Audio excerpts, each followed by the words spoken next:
കഥയിലുമുണ്ടേ ഉള്ളു നിറഞ്ഞ റസൂല്.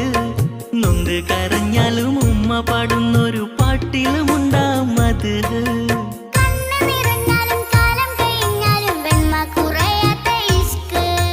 മനസ്സിലും മഹിയിലും നബി നിറയുമ്പോൾ ഇഷ്കിനെ ചേർത്തവർ കരകയറുന്നു. നടന്നു നടന്നു മുത്തിന്റെ ചാരെ മാനം കൊടുക്കുന്നു, ഹിതം പറയുന്നു.